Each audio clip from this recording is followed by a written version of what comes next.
Italia Thunder went into week 14 knowing that if they were to qualify for the knockout stages, then they would have to do something that nobody else had done all season, namely beat the Astana Arlans of Kazakhstan. If they could, then they would qualify in third position. If they couldn't, then they wouldn't. The equation was that simple. The opening bout at flyweight saw Gaurav Biduri of India, 2-2 in the competition up to that point, faced Mirat Jakubov with 1 fight and 1 win, and it was a very, very close fight all the way through. Biduri, maybe with just the slightly higher work rate. Jakubov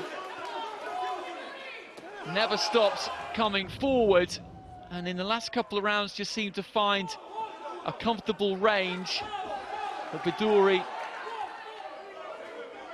always doing anything he could to try and get inside that reach and work on the inside.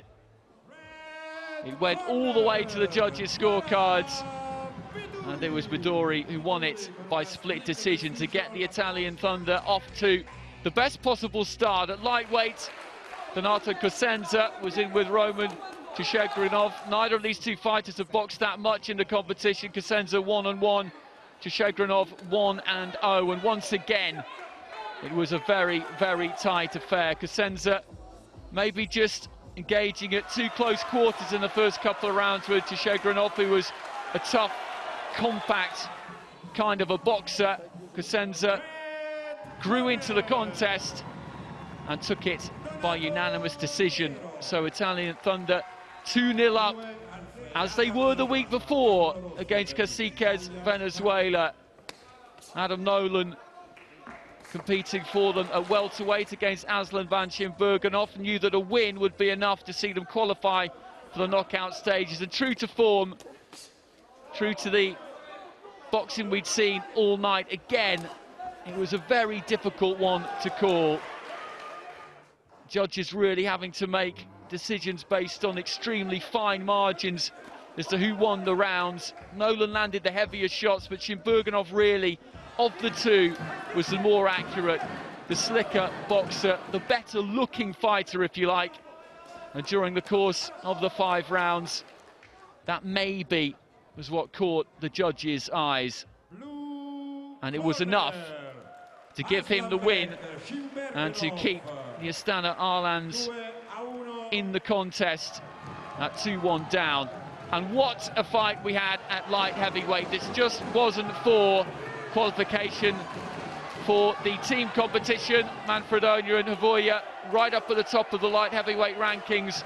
Whoever won this one would go into top place and qualify for Rio 2016. So it really was all on the line. Havoya fought as he always does, mauling in close, incredibly accurate with that left hand. Manfredonia tried to keep him at range, but really it proved to be an almost impossible thing to do. He did show good skills though, the Italian, and once again it was a nip and tuck affair all the way through. It was Manfredonia who got the nod, who got the win, and the double celebration. He will be going to Rio, and Italia Thunder will be going to Russia in the quarterfinals in a couple of weeks' time. The final fight of the night at super heavyweight. Filip Hrgovic 6-0, 5 wins by stoppage, in with Alessio Sparhu, 1 fight and 1 win in the competition to date. And after a decent first round, Hrgovic in the second just pinned him back on the ropes and teed off on Sparhu, got through with 3 really solid backhands in a row. And after the third one landed, the referee stepped in and gave Sparhu a count, and as he came back off the ropes, you could see that his legs were not steady, and the referee did exactly the right thing and called the contest off. So the Astana Arlans picked up a point, but it was Italia Thunder who won on the night, and they go through in third position, where they will take on Russia.